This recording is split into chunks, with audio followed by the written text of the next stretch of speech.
Hello बच्चों, आज हम ग्राफ्स के बारे में पढ़ेंगे। ग्राफ्स को आपने पहले भी पढ़ा है अपने गणित में। तो ग्राफ क्या होता है? एक रिप्रेजेंटेशन होती है किसी भी वैल्यूज की।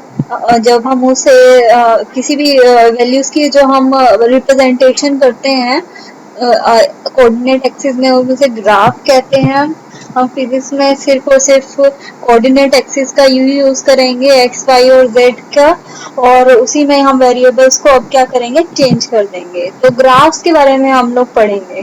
तो ग्राफ आपने पहले भी पढ़े हैं, जब आप गणित में ग्राफ पढ़ते हैं, मैथमेटिक्स में ग्राफ पढ़ते हैं, तब आप अपने एक्स और वाई एक्सिस के बीच में ग्राफ ड्रॉ करते थे। अपने लाइंस के ग्राफ ड्रॉ किए होंगे अपनी 9th और 10th क्लास में।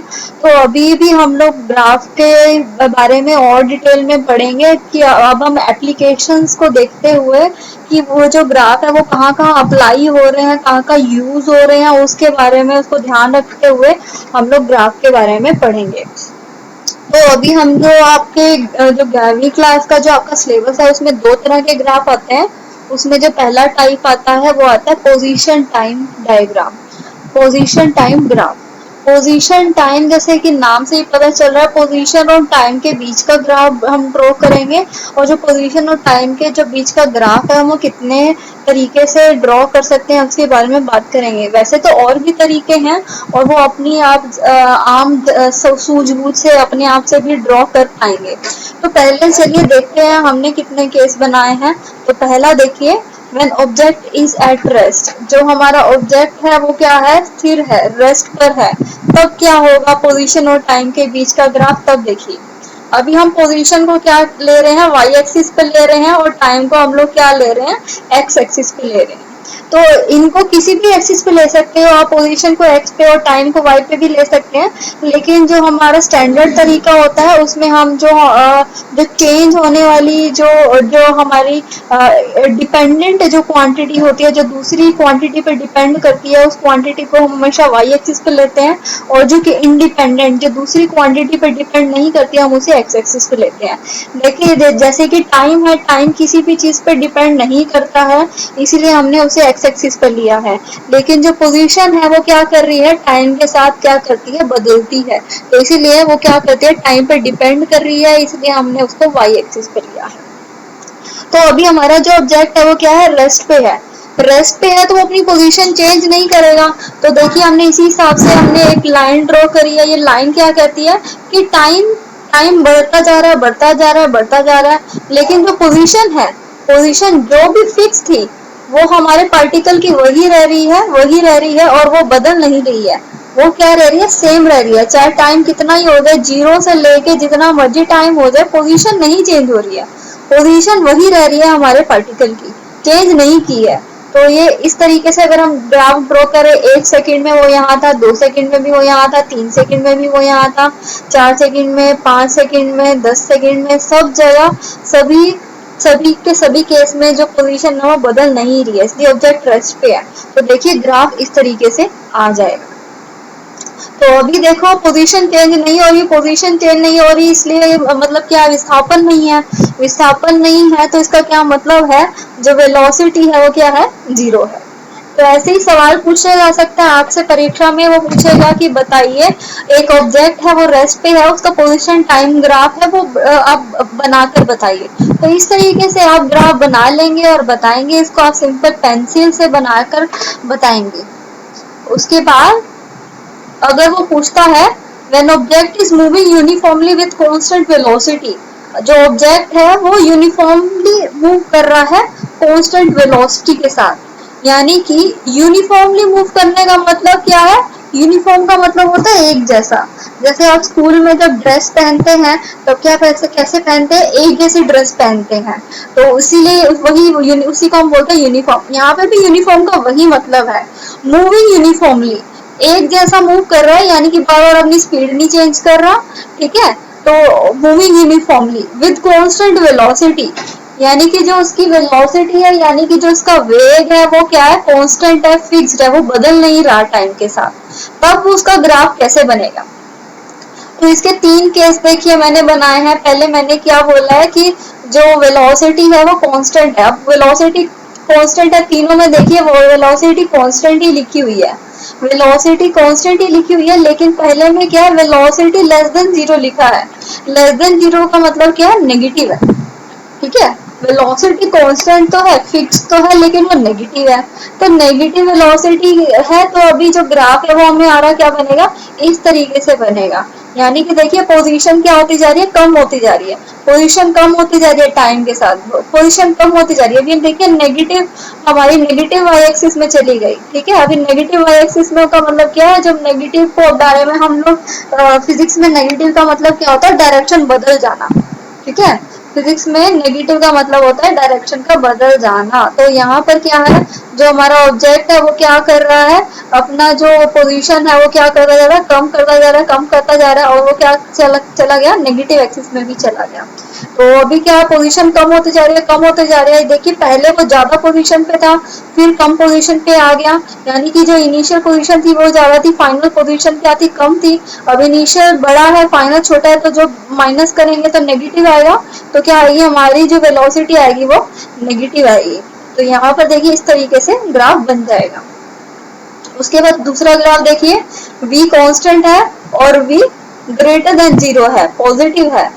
तो v पॉजिटिव है और एक्सलरेशन जीरो है, यानी कि त्वरण जीरो है, यानी कि वेलोसिटी नहीं बढ़ रही है। ठीक है, और इनिशियल पोजीशन एक्स आई क्या है, जीरो है, यानी हम जीरो से स्टार्ट करेंगे। अब टाइम टी जीरो पे अगर एक्स जीरो है तो यहाँ पर एक आएगा पहले, और उसके बाद क्या है, वेलोसिटी कांस्टेंट है। इसका मतलब पोजीशन क्या होगी, बढ़ती जाएगी, बढ़ती जाएगी। और वेलोसिटी कांस्टेंट होने का मतलब क्या है, वो क्या कर रहा है, पहले एक सेकंड में भी 1 मीटर की दूरी तय करेगा, दूसरे एक सेकंड में, आगे आने वाले एक सेकंड में भी 1 मीटर की दूरी तय करेगा, और उससे आगे आने वाले एक सेकंड में भी 1 मीटर की दूरी तय करेगा। तो इस तरीके से जो उसकी वेलोसिटी होगी वो क्या होगी, एग्जाम्पल के तौर पे 1 मीटर पर सेकंड हो जाएगी। तो ये सिर्फ एक एग्जाम्पल है कि इस तरीके से उसकी जो वेलोसिटी है वो क्या रहेगी, कांस्टेंट रहेगी, एक जैसी रहेगी। ठीक है, तो उसके बाद देखिए, उसके बाद नेक्स्ट जो तीसरा आपको दिखाई दे रहा होगा, तीसरा आपका जो ग्राफ है उसमें क्या है, x i naught equal to zero, v constant a zero. X i initial जो उसका पोजीशन है वो जीरो नहीं है, यानी अब यहाँ से ना लेकर हमने ग्राफ यहाँ से किसी फिक्स पोजीशन से क्या किया, शुरू किया। और यहाँ से देखिए ग्राफ क्या जा रहा है, एकदम सीधा सीधा सीधा जा रहा है। इस ग्राफ को हम लीनियर ग्राफ के नाम से जानते हैं। ये जो सीधा ग्राफ होता है, जो हमारी एक्स और वाई एक्सिस को क्या बनाता है, समान कोण पर क्या करता है, बाइसेक्ट करता है, काटता है, उसे हम लोग क्या बोलते हैं, लीनियर ग्राफ। इसका नाम होता है लीनियर ग्राफ। कौन सा ग्राफ, लीनियर। इस ग्राफ को लीनियर ग्राफ बोलते हैं। ये बहुत इंपॉर्टेंट शब्द है जो आप इस्तेमाल करेंगे जब भी वो पूछे कौन सा ग्राफ है, तो आप बोलेंगे लीनियर ग्राफ है। तो इस तरीके से क्या करता जा रहा है, पहले वो x की किसी पोजीशन से स्टार्ट किया, t is equal to zero पे, फिर क्या किया, फिर जैसे जैसे टाइम बढ़ता जा रहा है, 1 सेकंड पे वो कुछ चला, फिर अगले 1 सेकंड पे भी उतना ही चला, फिर अगले 1 सेकंड पे भी उतना ही चला। तो इसी तरीके से टाइम भी बढ़ता जा रहा है और उसकी पोजीशन भी बढ़ती जा रही है। तो इस तरीके से देखिए टाइम के साथ उसका पोजीशन क्या हो गया, चेंज हो गया, और इक्वली अमाउंट से चेंज हुआ। तो जब इक्वल अमाउंट से चेंज होता है तो हमारा ग्राफ कैसा आता है, लीनियर आता है। तो इस ग्राफ का नाम क्या है, लीनियर। देखिए जो लाइन है वो क्या है, एकदम सीधी है। तो ये जो कोण होगा ये दोनों का क्या होगा, बराबर होगा। ये जो दोनों दोनों ये जो लाइन का जो दोनों एक्सिस के साथ जो कोण होगा वो बराबर होगा। ये वाला कोण और ये वाला कोण बराबर होगा। तो जब भी ऐसा होता है इस ग्राफ को हम लीनियर ग्राफ कहते हैं, और बहुत बहुत इंपॉर्टेंट ग्राफ। उसके बाद व्हेन ऑब्जेक्ट इज एक्सलरेटिंग, जब ऑब्जेक्ट एक्सलरेट कर रहा है, एक्सलरेट का मतलब क्या कर रहा है, अपनी वेलोसिटी बढ़ा रहा है या कम कर रहा है। या तो आप रेस दे रहे हो या आप रेस को कम कर रहे हो, यानी कि ब्रेक मार रहे हो।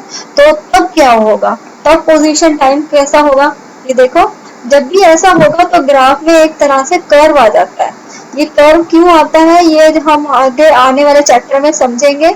इस कर्व को बहुत अच्छे से हम एक्सप्लेन करेंगे कि ये कर्व क्यों आता है, ये सीधा सीधा क्यों नहीं आ रहा है। इसके बारे में जब तक हम समीकरण के बारे में पढ़ेंगे, जो हमारे इक्वेशन ऑफ मोशन जिसे हम बोलते हैं, जो आपने गति के समीकरण पढ़े थे अपनी कक्षा 9 में, उनको फिर से पढ़ेंगे।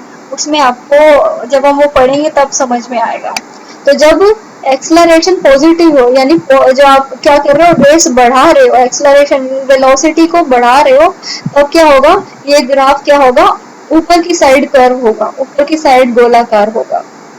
जब क्या हो, एक्सलरेशन नेगेटिव हो, तो क्या होगा, ये क्या है, जो कर्व है वो इस साइड आएगा, ऊपर की साइड। ये इसको नीचे की साइड कह सकते हैं कि जो ये जो कर्व है ये नीचे की तरफ आया है, और यहाँ पर क्या आया है, ऊपर की तरफ आया, इस तरह से समझ सकते हैं। तो यहाँ पर क्या है, एक्सलरेशन क्या लिखी हुई है, लेस देन जीरो। इसका मतलब लेस देन जीरो का मतलब क्या होता है, नेगेटिव।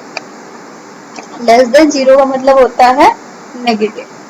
तो जब भी नेगेटिव एक्सलरेशन हो, यानी कि आपने ब्रेक मारी है, आप अपनी रेस को क्या कर रहे हो, कम कर रहे हो, तो यहाँ पर जो ग्राफ है उसका कर्व क्या आएगा, इस तरीके से आएगा। ये भी बहुत इंपॉर्टेंट है, ये ग्राफ, ये पूछे जा सकते हैं। तो अभी एक नोट लिखा है मैंने, ये इंपॉर्टेंट नोट है। ये क्या कह रहा है, the slope of position time graph is, x T का मतलब क्या होता है, पोजीशन, एक्स मतलब पोजीशन, टी मतलब टाइम। यही दोनों चीजें आपने अपने एक्स और वाई एक्सिस पर लिखी थी। आपने वाई एक्सिस में लिखा था एक्स, और अपने जेड एक्सिस में क्या लिखा था, टी। इसे हम एक्स टी ग्राफ भी बोल देते हैं, पोजीशन टाइम ग्राफ भी बोल देते हैं, डिस्टेंस टाइम ग्राफ भी बोल देते हैं। तो ये इसको तीन नाम है।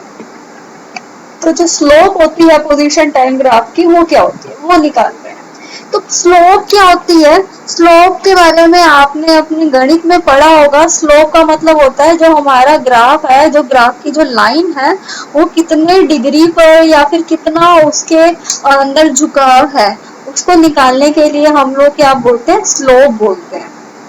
जैसे कि अगर आप एक पहाड़ी पर जाते हो, पहाड़ी पहाड़ी जो पहाड़ी है वो कितनी तिरछी है, जो पहाड़ी की ढलान है वो कितनी तिरछी है या कितनी सीधी है, उसको हम इंग्लिश में क्या बोलते हैं, स्लोप बोलते हैं। कि जो पहाड़ी की, जैसे फॉर एग्जांपल जो ढलान है वो सीधी है या तिरछी है, वो हम मैथमेटिक्स में निकालते हैं और उसको हम आम भाषा में ढलान बोलते हैं, स्लोप। स्लोप का मतलब होता है ढलान, आम भाषा में। तो स्लोप को मैथ में निकालते हैं हम, कैसे निकालते हैं, ये बड़ा लिख लीजिएगा, ये कैपिटल एक्स लिख लीजिएगा, और इसको कैपिटल वाई लिख लीजिएगा। यहाँ पे कैपिटल एक्स का मतलब है एक्स एक्सिस में जो हमारा जो भी वेरिएबल है वो कितना चेंज हुआ, डिवाइड में जो वाई एक्सिस के लॉन्ग वेरिएबल है वो कितना चेंज हुआ। अब हमारा, सॉरी मैंने dx by dy लिख दिया है, एक मिनट, इसको ध्यान से देखिए, ये थोड़ी गलती कर दिया है मैंने। यहाँ dy आएगा और यहाँ dx आएगा, इसको चेंज कर लीजिएगा अपनी पीडीएफ फाइल में, अपनी कॉपी में भी। y एक्सिस में कितना चेंज आया डिवाइडेड बाय में x एक्सिस में कितना चेंज आया। तो यहाँ पर देखिए y एक्सिस में क्या है, y एक्सिस में पोजीशन है, और x एक्सिस में क्या है, टाइम है। तो अभी देखिए y एक्सिस में क्या आएगा, पोजीशन आएगा। तो मैंने क्या लिखा है, एक्स एफ माइनस में एक्स आई, फाइनल पोजीशन माइनस में इनिशियल पोजीशन। और एक्स एक्सिस में क्या लिखा हुआ है मैंने, फाइनल टाइम माइनस में इनिशियल टाइम।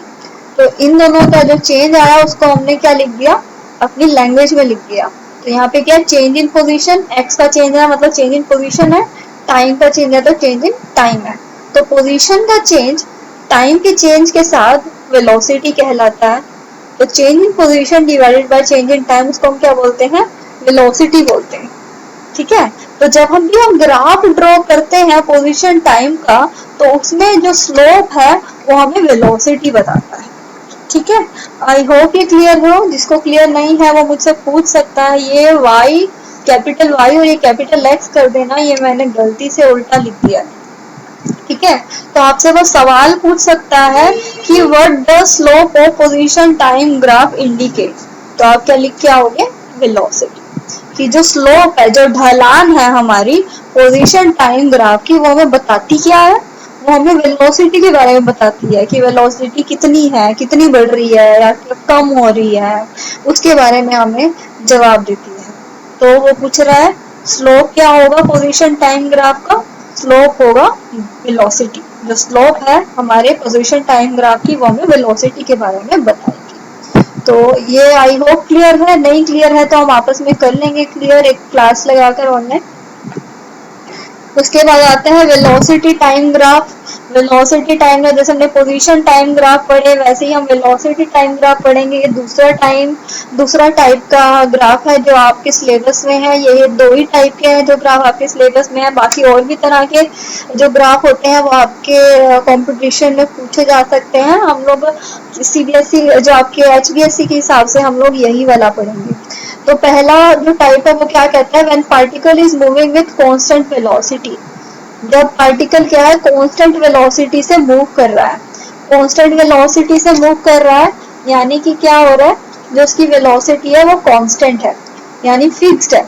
यानी 3 मिनट, यहाँ पर देखिए, यहाँ पर क्या है, हमने वाई एक्सिस में वेलोसिटी लिख दिया, एक्स एक्सिस में क्या लिख दिया, टाइम लिख दिया।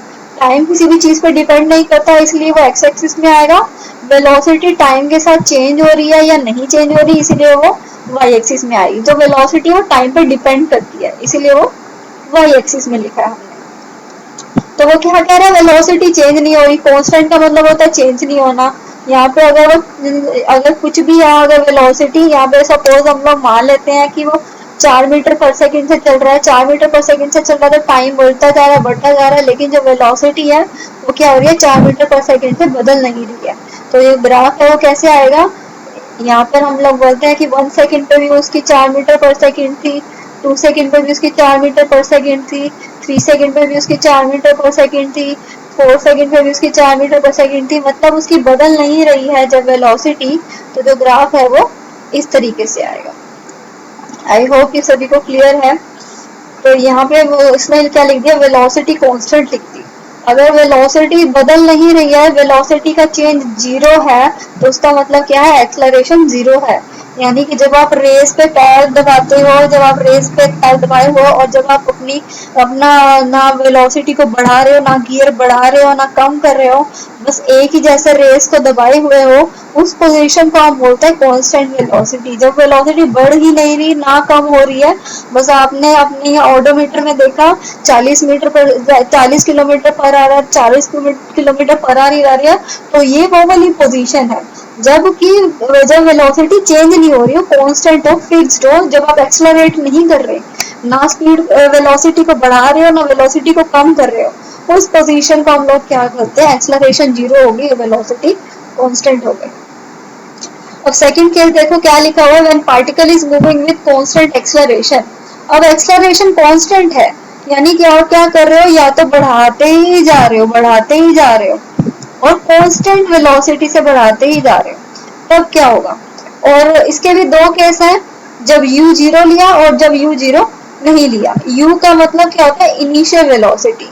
तो इनिशियली यानी शुरुआती वेलोसिटी आपने 0 से स्टार्ट किया, 0 से स्टार्ट किया, आप क्या कर रहे हो, t1 सेकेंड पे आपने 1 किलोमीटर बढ़ाई, फिर अगले में भी 1 किलोमीटर और बढ़ा दी, ऐड होती जा रही है, वेलोसिटी बढ़ती ही जा रही है, बढ़ती ही जा रही है, बढ़ती ही जा रही है।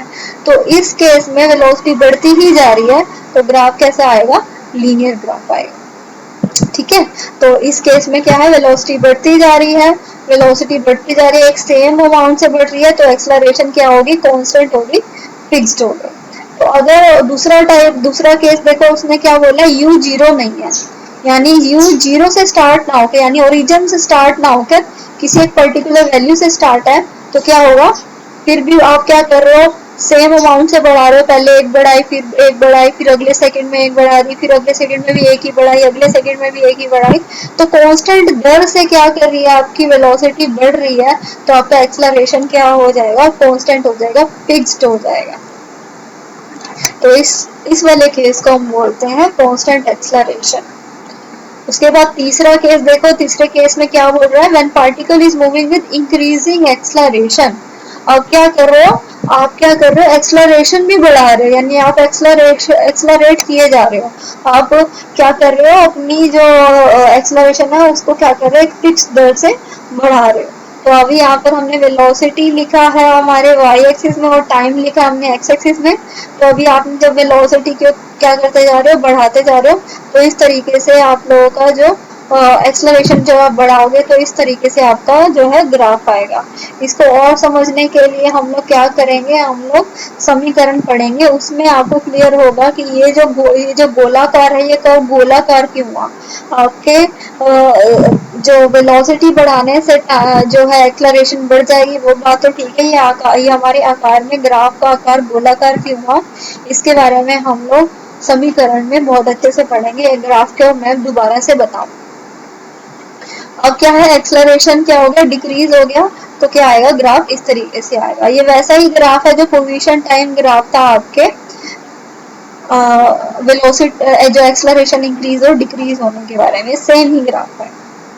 और पांचवा ग्राफ देखिए, when the particle is moving with negative acceleration, यानी कि आपने क्या कर दी, जैसे कि आपने रेस दी हुई थी तो आपने क्या कर दी, ब्रेक लगाना शुरू कर दी। ब्रेक लगाना शुरू कर दी तो आपकी क्या होती है, जो वेलोसिटी होती है वो कम होती जा रही है, यानी कि आप रुकते ही जा रहे हो, आप भागने की जगह रुकते ही जा रहे हो, तो जो आपका जो एक्सेलरेशन है वो क्या होता जाएगा, कम होता जाएगा। तो कम होने में ये देखिए जो ग्राफ है उसका क्या है, इस तरीके से, जब कम होता है तो ग्राफ इस तरीके से बनता है। तो उसके बाद हम नोट बना लेते हैं, जैसा कि नोट हमने पिछले वाले केस में बनाया था, पिछले वाले केस में।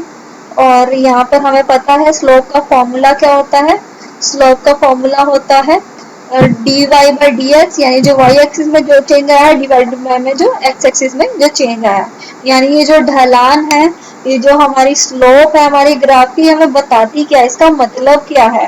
तो इसकी जो ढलान है वो हमें क्या बताती है, ये बारे में लिखिए। y एक्सिस में देखिए क्या चेंज हो रहा है, वेलोसिटी टाइम ग्राफ में y एक्सिस में v आता है, यानी वेलोसिटी आती है, और x एक्सिस में क्या आता है, टाइम। तो यहाँ पे हमारा क्या आ गया, टाइम का चेंज आ गया। तो velocity, change in velocity upon में चेंज इन टाइम, इसको हम क्या बोलते हैं, एक्सेलरेशन की डेफिनेशन से जानते हैं। तो इस तरीके से ये हम लोगों का एक्सेलरेशन को बताएगा। अब जो एरिया होता है, जो हमारे वेलोसिटी टाइम ग्राफ के जो नीचे का जो एरिया होता है, यानी कि जो एरिया मैं बता रही हूँ, ये भी इम्पोर्टेंट होता है। ये हमें किस चीज के बारे में बताता है, आइए इसके बारे में जानते हैं। इसके बारे में जानने के लिए हम देखिए area under velocity time graph, यहाँ जो वेलोसिटी टाइम ग्राफ के नीचे का जो क्षेत्रफल है वो हमें क्या बताता है। तो देखो, जब भी हम इसके नीचे का जब एरिया निकालेंगे तो देखो, हम एक तो ये वाला साइड लेंगे और एक हम ये वाली साइड लेंगे, और जो ये वाली साइड है ये हमें वेलोसिटी बताती है, और जो ये वाली साइड है यानी कि जो हॉरिजॉन्टल साइड है ये हमें टाइम बताती है, ये टाइम बताएगी, है ना। और जो हमारी ये वाली साइड है ये हमें वेलोसिटी बताएगी, ये वेलोसिटी बताएगी। तो जब हम एरिया निकालेंगे, क्षेत्रफल निकालेंगे ग्राफ का, तो कैसे निकालेंगे, वेलोसिटी गुणा में टाइम। वेलोसिटी गुणा में टाइम क्या होता है ये देखते हैं। तो वेलोसिटी को हम बोलते हैं डिस्प्लेसमेंट ओवर टाइम, विस्थापन ओवर में टाइम। तो टाइम से टाइम कैंसिल हो जाएगा, तो क्या आ जाएगा, डिस्प्लेसमेंट। यानी अगर वो पूछे कि जो वेलोसिटी टाइम ग्राफ के नीचे का जो एरिया वो क्या बताता है, तो आप एक शब्द में लिख के आएंगे, डिस्प्लेसमेंट। ये आपके एक 1 मार्क वाले क्वेश्चन है, वो 2 रेडी हो गए, 3 रेडी हो गए एक्चुअली। इसमें क्या पूछेगा, स्लोप बताइए वेलोसिटी टाइम ग्राफ का, तो आप बोलेंगे एक्सेलरेशन। अगर वो पूछे कि वेलोसिटी टाइम ग्राफ के नीचे का जो एरिया वो क्या बताता है, तो आप लिखेंगे डिस्प्लेसमेंट। ये बहुत इंपॉर्टेंट क्वेश्चन है दोनों के दोनों। अब इन पे देखिए एक न्यूमेरिकल ले लेते हैं। न्यूमेरिकल में हम लोग यही 2 चीजों का हम यूज करेंगे जो अभी हमने लिखा। तो पहले वो बोल रहे हैं वेलोसिटी टाइम ग्राफ है एक बस का, एक बस है। पहले वो क्या करती है अपना, देखो ये ग्राफ दिख रहा है आपको, पहले आधे घंटे में क्या करती है, अपनी स्पीड बढ़ाती जाती है, बढ़ाती जाती है, फिर क्या करती है आधे घंटे में उसकी स्पीड कितनी हो जाती है, उसकी वेलोसिटी कितनी हो जाती है, 50 किलोमीटर पर आवर हो जाती है। फिर अगले आधे घंटे से 1.5 घंटे के बीच में वो अपनी स्पीड, जो अपनी वेलोसिटी है वो नहीं बढ़ा रही है, और उसकी जो वेलोसिटी है वो क्या कह रही है, सेम रह रही है, कोई बदलाव नहीं आया उसमें। वो कितनी है, 50 पहले थी तो 50 ही रह रही है। उसके बाद क्या हुआ, उसने अपनी जो वेलोसिटी है वो बढ़ाना शुरू कर दी। उसने 50 से बढ़ा के 2.5 घंटे में वो अपनी जो वेलोसिटी है उसने 80 किलोमीटर पर प्रति घंटे की रफ्तार से बढ़ा दी। उसके बाद वो ब्रेक मार लेता है, अचानक से ब्रेक मार लेता है, और उसकी जो वेलोसिटी है वो कितनी आ जाती है, वो 60 आ जाती है। यहाँ पे देखिए ये 60 के इक्विवेलेंट है, तो ये 60 आ जाती है। और फिर वो क्या करता है, 3.5 घंटे तक 60 किलोमीटर पर आवर की गति से ही चलता रहता है, और फिर ब्रेक मारना शुरू कर देता है, और फिर क्या करता है, 4 घंटे में जो उसकी वेलोसिटी है वो 0 आ जाती है। तो यहाँ पर वो उसने पूरी ब्रेक मार दी। तो आई होप सभी को ग्राफ क्लियर है। तो पहले क्या करा, उसने स्टार्ट किया और अपना क्या कर रहा है, वेलोसिटी बढ़ाते जा रहा है, बढ़ाते जा रहा है, 50 कर रहा है, फिर उसकी 50 ही रह रही है जो उसकी वेलोसिटी है, फिर बढ़ाई जा रहा है, फिर 80 आ जाती है, फिर उसने ब्रेक मार दी और उसकी 60 आ गई जो वेलोसिटी है, फिर वो 60 की दर से ही चल रहा है 3.5 घंटे तक, और फिर क्या कर रहा है, उसने ब्रेक मारना शुरू कर दी, ब्रेक मारना शुरू कर दी, और 4 घंटे बाद उसको क्या आ गया, एकदम रुक गया, यानी उसका स्टॉप आ गया होगा। तो ये ग्राफ दिया हुआ है, पूछ क्या रहा है, find acceleration of OP part, यानी ओ से लेके पी तक उसकी एक्सेलरेशन कितनी है। एक्सेलरेशन का फॉर्मूला आप सभी को मालूम है, चेंज इन वेलोसिटी अपॉन में टाइम होता है, तो कितना वेलोसिटी चेंज हुआ डिवाइडेड बाय में टाइम कर देते हैं। अब ये पहले उसका इनिशियल जो वेलोसिटी था वो 0 था, शुरुआती 0 था, और अंतिम क्या है, 50 है, और कितना टाइम लगाया उसने, 0 से लेके आधा घंटा, ये देखिए टाइम इन आवर, यानी कि आवर्स में बात कर रहा है, तो आधे घंटे में वो क्या करा, 0 से उसकी जो वेलोसिटी है वो कितना बढ़ के चली गई, वो 50 हो गई। तो इधर देखिए यही वैल्यू को हम लिख देते हैं। उसने क्या पूछा, फाइंड द एक्सेलरेशन। एक्सेलरेशन हम लोग कैसे निकालते हैं, एक्सेलरेशन आप सीधा सीधा भी वैल्यू पुट कर सकते थे, लेकिन यहाँ मैंने स्लोप लिखा है, स्लोप्स भी लिख सकते हो आप, क्योंकि जो हमारे ग्राफ का वेलोसिटी टाइम ग्राफ का जो स्लोप होता है वो हमें क्या बताता है, एक्सेलरेशन के बारे में बताता है, लेकिन आप सीधा सीधा जो वैल्यूज है वो भी लिख सकते हो। यहाँ पर आप सीधा स्लोप की जगह यहाँ पर एक्सेलरेशन लिख दीजिए, यहाँ पे स्मॉल ए डाल दीजिए। स्मॉल ए की वैल्यू क्या होगी आपकी, v माइनस में u अपॉन में यहाँ पे t माइनस में 0, ये वैल्यू होगी। तो ये वैल्यू होगी, तो आपका v यानी अंतिम जो अंतिम वेलोसिटी थी वो उसकी 50 थी, यहाँ देखिए 50 में सिर्फ p तक के लिए बोला है, सिर्फ p तक की वैल्यू निकालनी है, o से लेके सिर्फ p तक, बाकी की बात नहीं करनी है, सिर्फ OP की बात करनी है। तो OP की बात करें तो जो उसकी अंतिम जो वेलोसिटी है वो 50 है, तो हमने यहाँ पे क्या लिख दी, 50 लिख दी, 50, ये देखिए 50। शुरुआती कितनी हो गई, यानी शुरुआत कहाँ से की, उसने 0 से करी थी, उसने रेस्ट से स्टार्ट किया था, स्थिरता से स्टार्ट किया था, तो माइनस में u क्या हो गया, 0 हो गया, यहाँ पे 0 लिख दिया। उसके बाद में टाइम का अंतराल लिखना है, टाइम का अंतराल देखिए ये है, टाइम का अंतराल अंतिम क्या है 0.5, और शुरुआत कहाँ से हुई, 0 से, तो यहाँ पे 0. यहाँ पे हमने लिख दिया 0.5 माइनस में 0।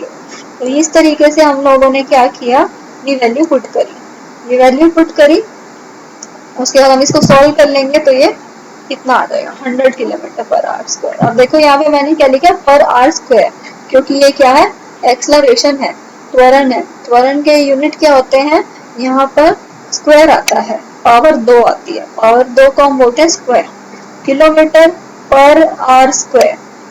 यहाँ पे देखिए मीटर की जगह किलोमीटर है, किलोमीटर पर आ रहा है, इसीलिए यहाँ पर मैंने लिखा किलोमीटर पर आवर स्क्वायर।